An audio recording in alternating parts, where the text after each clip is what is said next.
అందరికీ నమస్కారం అండి. Welcome back to our channel. తొలి ఏకాదశి వచ్చేసింది. మన హిందూ సాంప్రదాయంలో తొలి ఏకాదశికి ఎంత ప్రాముఖ్యత ఉందో మనందరికీ తెలుసు. అయితే ఈ పండగ కోసం ప్రసాదంగా పేలాల పిండి తయారు చేద్దామని నేను జొన్నలు శుభ్రంగా కడిగి ఎండలో ఆరబెట్టానండి. తీరా చూస్తే నాకంటే ముందే ఓ చిన్న అతిథి వచ్చింది. అదేనండి, ఒక చిన్ని ఉడత వచ్చి ఆ జొన్నల్ని ఆస్వాదించడం మొదలుపెట్టింది. శ్రీరాముడికి సహాయం చేసిన ఉడత భక్తి గురించి మనం వినే ఉంటాం కదా. ఈ ఏకాదశి వేళ ఆ స్వామికి ప్రసాదం చేసే ముందే ఆ రాముడే ఉడత రూపంలో వచ్చి ఆశీస్సులు ఇచ్చాడేమో అనిపించింది. నా మనసంతా సంతోషంతో నిండిపోయింది. తొలి ఏకాదశికి పేలాల పిండిని ఎందుకు పెడతారు? పేలాల పిండి వెనక ఉన్న ఆరోగ్యం మరియు ఆధ్యాత్మిక రహస్యాలు ఏంటి? స్వామివారి యోగ నిద్ర మన జీవితానికి ఇచ్చే సందేశం ఏంటో, అలాగే ఉపవాసం రోజు ధాన్యాలు ఏవి తినకూడదంటారు. మరి జొన్నలు కూడా ధాన్యాలే కదా. ఏకాదశి రోజు పేలాల పిండిని మనం స్వీకరించవచ్చా ఉపవాసంతో ఉండేవాళ్ళు? ఆ విశేషాలను కూడా ఈ వీడియోలో తెలుసుకుందాం. ఆషాఢ మాసంలో వచ్చే శుక్లపక్ష ఏకాదశినే మనము తొలి ఏకాదశి లేదా శయన ఏకాదశి అంటాం. 2026లో తొలి ఏకాదశి జూలై 25వ తేదీ శనివారం వచ్చిందండి. మనకి ఉన్న 24 ఏకాదశుల్లో ఇది అత్యంత కీలకమైనది. ఉత్తరాయణ పుణ్యకాలం ముగిసి దక్షిణాయనం ప్రారంభమయ్యే సమయంలో ఈ పండుగ వస్తుంది. ఈ రోజు నుంచే దేవుళ్ళకు రాత్రికాలం ప్రారంభమవుతుంది అని చెప్తారు. ముక్కోటి దేవతలు, మునులు, భక్తులు అందరూ శ్రీ మహావిష్ణువును భక్తి శ్రద్ధలతో పూజించే పవిత్రమైన రోజు ఇది. ఈ రోజును చేసే జపం, ధ్యానం, ఉపవాసాలకు 100 రెట్లు ఎక్కువ ఫలితం ఉంటుందని మన పురాణాలు చెప్తున్నాయి. ఈ రోజు నుంచి శ్రీ మహావిష్ణువు క్షీరసాగరంలో యోగ నిద్రలోకి వెళ్తారు. యోగ నిద్ర అంటే దేవుడు మనలాగా నిద్రపోవడం కాదండి, బాహ్య ప్రపంచాన్ని మరిచిపోయి తన మనసును ప్రశాంతంగా ఉంచుకోవడం. దీని నుండి మనం నేర్చుకోవాల్సిన మంచి విషయం ఏంటో తెలుసా? ఈ రోజుల్లో మనం ఉదయం లేచినప్పటి నుంచి రాత్రి పడుకునే వరకు ఇల్లు, పిల్లలు, పనులు, టెన్షన్లతో పరిగెడుతూనే ఉంటాం. మన మనసుకు అసలు రెస్టే ఉండటం లేదు. దేవుడి యోగ నిద్ర మనకి ఏం చెప్తుందంటే, రోజు కొద్దిసేపు అయినా అన్ని ఆలోచనలు పక్కన పెట్టి ప్రశాంతంగా కూర్చోండి, మీ మనసుని రీఛార్జ్ చేసుకోండి అని. తొలి ఏకాదశి అంటే ఏదో ఉపవాసం ఉండటం మాత్రమే కాదు, మనసుని ఖాళీ చేసుకోవడం, కడుపుని ఖాళీగా ఉంచడంతో పాటు మనసులోని నెగిటివ్ ఆలోచనలను కూడా బయటికి తోసేయాలి. ఈరోజు చేసే చిన్న సాయం కూడా గొప్పదే. ఆ చిన్న ఉడత వచ్చి జొన్నలు తిన్నట్లే మన జీవితంలో ఎవరికైనా చేసే చిన్న మంచి పని కూడా ఎక్కడికి పోదండి. భగవంతుడు ఎప్పుడూ మన మంచి మనసునే చూస్తాడు. మంచి అలవాటు ప్రారంభించండి. ఈరోజు నుంచి మీ జీవితంలో ఒక మంచి అలవాటును, ఆరోగ్యకరమైన అలవాటును మొదలుపెట్టండి. ఇక్కడ పేలాల పిండి తయారు చేయడానికి అని చెప్పేసి స్టవ్ అయితే నీట్గా తుడుచుకొని చక్కగా ముగ్గు వేసుకొని స్టవ్నైతే అలంకరించుకున్నాను. పసుపు, కుంకుమ బొట్లు పెట్టి. తొలి ఏకాదశి అనగానే మనందరికీ గుర్తొచ్చేది పేలాల పిండి. మిగతా పండుగలకు రకరకాల స్వీట్లు చేస్తాం, కానీ ఈ పండగకి పేలాల పిండి ఎందుకు చేస్తారో తెలుసా? దీని వెనక 2 మంచి కారణాలు ఉన్నాయండి. మొదటిది మన ఆరోగ్యం. తొలి ఏకాదశితో వర్షాకాలం మొదలవుతుంది, వాతావరణం మారుతుంది. ఇప్పుడు ముందైతే ఈ పేలాల పిండి ఎలా తయారు చేయాలో చూద్దాం. తర్వాత ఈ పేలాల పిండి ఎందుకు తొలి ఏకాదశి రోజు తింటామో దానివల్ల కలిగే ఆరోగ్య ప్రయోజనాలు ఏంటో తెలుసుకుందాం. ఇక్కడైతే జొన్నల్ని కాస్త కొంచెం నీళ్ళు వేడెక్కిన తర్వాత అందులో జొన్నలు వేసుకొని, మరీ ఉడికించే అవసరం లేదండి, జస్ట్ కొంచెం ఒక పొంగు వచ్చిన దాకా ఉడికించి తర్వాత వడగట్టుకోవాలి. అసలు ఉడకకూడదు, జస్ట్ మనకు ఆ వేడి నీళ్ళల్లో వేసి ఒక్క పొంగు రావాలి అంతే.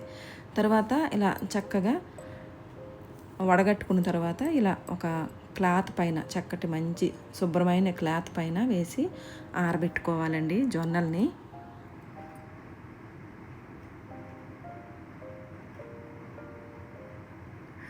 అసలు ఇలా ఆరబెట్టానో లేదో ఇంకా అలా ఉడతాం వచ్చేసింది. మీకు స్టార్టింగ్లోనే చూపించాను కదా. అసలు నాకు చాలా హ్యాపీ అనిపించింది. ఎప్పుడు తిరుగుతూనే ఉంటాయండి అసలు ఇవి ఉడతలు. నేను అలా ఉష్ ఉష్ అంటుంటే వెళ్తుంది, కానీ ఆ ద్వారం మీదే కూర్చుంటుంది. మళ్ళీ నేను ఏదైనా పనిలో నిమగ్నమై ఉంటే మళ్ళీ వచ్చి జొన్నలను అయితే అలా చక్కగా కూర్చొని టిక్కు టిక్కుమని తింటుందన్నమాట. ఇంకా నేనైతే జొన్నలు ఆరిపోయాయని తీసేసి ఇక్కడ చక్కగా పేలాలను అయితే తయారు చేసుకుంటున్నాను. ఏం లేదండి, ఇంకా కొంచెం మీడియం ఫ్లేమ్ మీద అలా జొన్నలు వేసానమాట. సగం వేగాయండి, ఒక సగం అయితే వేగలేదు ఇందులో. ఇంకా ఈ ఉడత పాపం నిరాశగా, నేను ఎప్పుడైతే జొన్నలు అక్కడ నుంచి ఎత్తేసానో నిరాశగా అలాగా వెనక్కి వెళ్ళిపోయిందనమాట. నాకే కొంచెం బాధ అనిపించి ఇంకొక పళ్ళెంలో కొంచెం జొన్నలు ఉంటే వేసి అలా గ్రిల్స్ మీద పెట్టానమాట బాల్కనీలో. ఇంకా చూడండి వచ్చి ఎంత చక్కగా తింటుందో.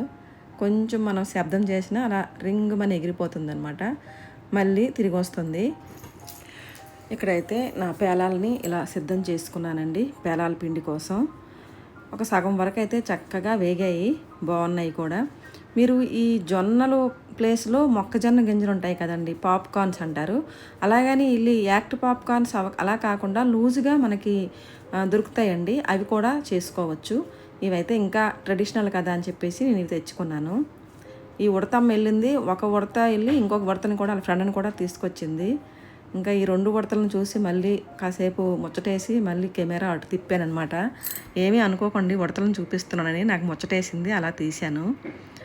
ఇంకా తర్వాత ఇక్కడ నుంచి మనము పేలాల పిండి ఎలా తయారు చేసుకోవాలో చూద్దాము. ఏమీ లేదండి, నా దగ్గర ఒక కురుడి కొబ్బరికాయ ఉంటే చిన్న కొబ్బరి ముక్క కూడా వేశాను. మీ దగ్గర పచ్చి కొబ్బరి ఉన్నా కొంచెం వేసుకోవచ్చు, లేకపోయినా పర్వాలేదండి. కొబ్బరి అనేది ఆప్షనల్. ఒక 2-3 మన పిండికి సరిపడా కొంచెం యాలకులు వేసుకోవాలి. తర్వాత ఇలా ఒక 1/2 కప్పుతో నేను జొన్న పేలాలు వేసుకున్నాను. అందులో పేలాల కన్నా సగం పుట్నాల పప్పు వేసుకున్నాను. వేసుకొని చక్కగా మిక్సీ చేసుకోవాలి. మిక్సీ చేసుకుంటే మనకి చక్కగా పిండి తయారవుతుంది. ఇప్పుడు ఇందులో మన స్వీట్కి సరిపడా, మీరు ఎక్కువ స్వీట్ తింటే ఎక్కువ వేసుకోవచ్చు, లేదా లైట్గా తింటే లైట్గా వేసుకోవచ్చు. బెల్లం వేసుకోవాలన్నమాట. బెల్లం వేసుకొని మళ్ళీ ఒకసారి తిప్పిస్తే చక్కగా కలిసిపోతుంది మొత్తం పిండిలో. ఆ తర్వాత ఉండ కట్టడానికి అలాగే నైవేద్యం కాబట్టి కొంచెం నెయ్యి కూడా వేసుకోవాలి. వేసుకొని మళ్ళీ ఒకసారి తిప్పిస్తే చక్కగా ఆ వేడికి బాగా పిండి అంతా కలిసిపోతుంది అనమాట. మనకి ఉండ కట్టడానికి కూడా వీలుగా ఉంటుంది. నీట్గా ఇంకా మొత్తం మిక్సీ చేసిన తర్వాత ఇలా చిన్న చిన్న ఉండలుగా తయారు చేసుకొని స్వామివారికి నైవేద్యంగా పెట్టడమే. అసలు ఇవి చాలా రుచిగా ఉన్నాయండి. నేనైతే వీడియో కోసం చేశాను ఈరోజు. ఆ రోజు మళ్ళీ చేస్తాను కదా అని చెప్పేసి కొన్ని జొన్నలు అయితే పక్కన పెట్టుకున్నాను. అసలు చాలా రుచిగా ఉన్నాయండి, సున్నుండల కన్నా బాగున్నాయి, హెల్త్ కూడా. అందుకనే తప్పకుండా ఆ రోజు చేసుకొని స్వామివారికి అయితే పేలాలని నైవేద్యంగా సమర్పించండి. ఇప్పుడు ఇక మనము ఎందుకు ఏకాదశి రోజు, తొలి ఏకాదశి రోజు పేలాల పిండి తినాలో, తినడం వలన వచ్చే ఆరోగ్య రహస్యాలు ఏంటో తెలుసుకుందాము. ముందు చెప్పినట్టుగా ఏకాదశితో వర్షాకాలం మొదలవుతుంది. ఈ టైంలో వాతావరణం మారి జ్వరము, జలుబు, కడుపులో తిప్పడం లాంటివి వస్తాయి. జొన్న పేలాల పిండితో బెల్లం, యాలకులు, తరువాత ఈ కొబ్బరి ఇవన్నీ కలిపి తినడం వలన పొట్ట ప్రశాంతంగా ఉంటుంది. రోగనిరోధక శక్తి పెరిగి మన ఒంటికి మంచి బలం వస్తుంది. ఇది మన పెద్దలు ఇచ్చిన ఒక మంచి హెల్త్ టిప్పు. పేలాలు అంటే వేగించిన గింజలు. వేగించిన గింజను మళ్ళీ నేలలో నాటితే మొలక రాదు కదా. అలాగే మన మనసులో ఉండే కోపం, అసూయ, చెడు ఆలోచనలను దేవుడు దయతో కాల్చేస్తే మన మనసు మళ్ళీ చెడువైపు వెళ్లకుండా ప్రశాంతంగా ఉంటుంది. ఆ శ్రీ మహావిష్ణువు ఆశీస్సులు మీపై, మీ కుటుంబంపై ఎల్లప్పుడూ ఉండాలని, అందరూ చల్లగా ఆరోగ్యంగా ఉండాలని కోరుకుంటున్నాను. ఇదేనండి వీడియో నచ్చితే కనుక లైక్ చేయండి, షేర్ చేయండి, సబ్స్క్రైబ్ చేసుకోండి. ఇంకో మంచి వీడియోతో మళ్ళీ కలుస్తాను. అంతవరకు సెలవు.